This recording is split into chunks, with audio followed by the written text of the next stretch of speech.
2020 November 29 ബഹ്റൈനിൽ formula 1 Bahrain Grand Prix നടക്കുന്നു. First ലാപ്പിൽ തന്നെ കാറുകൾ ചീറിപ്പായുന്നു. വിജയമെന്ന ലക്ഷ്യം മാത്രമേ അവർക്കുണ്ടായിരുന്നുള്ളൂ. അപ്പോഴാണ് ഡാനിയൽ ക്വാറ്റിൻ്റെ വണ്ടി റോമൻ ഗ്രോസ്ജീൻസിൻ്റെ വണ്ടിയിൽ കൂട്ടിയിടിച്ചുന്നു. 240 km/h വേഗതയിലായിരുന്ന വണ്ടി ഒരു ഡിവൈഡറിൽ ഇടിക്കുന്നു. ഇടിച്ച ഉടൻ തന്നെ കാർ രണ്ടു പകുതിയായി മുറിഞ്ഞ് മുൻഭാഗം പൂർണ്ണമായും കത്തുന്നു. ഈ കത്തുന്നതിൻ്റെ ഉള്ളിലാണ് റോമൻ ഉള്ളത്. എല്ലാവരും വളരെ പരിഭ്രാന്തരായി. എന്താണ് സംഭവിക്കുന്നത് എന്ന് ആർക്കും മനസ്സിലാകുന്നില്ല. രക്ഷാപ്രവർത്തനത്തിനായി ഫയർ ആൻഡ് സേഫ്റ്റി അവിടേക്ക് പാഞ്ഞെടുത്തു. ഫോർമുല 1 ചരിത്രത്തിൽ തന്നെ ഇന്നേ വരെ ഇതുപോലെ ഒരു അപകടം ഉണ്ടായിട്ടില്ല. കാർ ഡിവൈഡറിൽ ഇടിച്ച ഉടൻ എൻജിൻ പൊട്ടുകയും പെട്രോൾ ലീക്കാവുകയും കാരണമാണ് ഇത്രയും വലിയ തീപിടുത്തമുണ്ടായത്. തൻ്റെ കൂട്ടുകാരനൊരു വലിയ അപകടം സംഭവിച്ചു എന്ന് മനസ്സിലാക്കി അവരെല്ലാം സ്ലോ ഡൗൺ ചെയ്തു.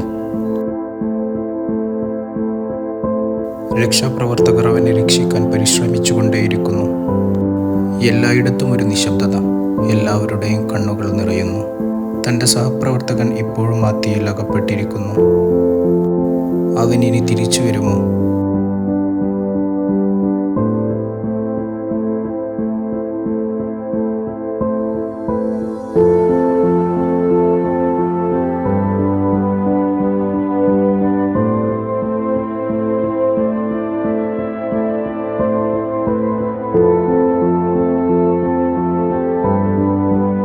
വാശിയേറിയ ഒരു മത്സരം. എത്ര പെട്ടെന്നായിരുന്നു അവിടെ സങ്കടങ്ങൾ നിറഞ്ഞത്.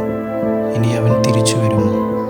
എങ്ങനെയെങ്കിലും അവൻ തിരിച്ചു വരണമെന്ന് ദൈവത്തോട് പ്രാർത്ഥിക്കുന്ന നിമിഷം ആകാശമുട്ട ഉയർന്ന ആ തീയിൽ നിന്നും രണ്ടാം ജന്മമെടുത്തവൻ ഉയർത്തെഴുന്നേറ്റ് വരുന്നു.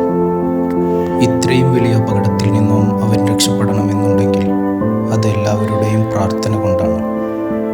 അപകടശേഷം റോമൻ പറഞ്ഞത്, മരണവും ജീവിതവും മുന്നിൽ കണ്ട നിമിഷം ആരുടെയൊക്കെയോ പ്രാർത്ഥന കൊണ്ട് ജീവിതം തിരിച്ചു കിട്ടി.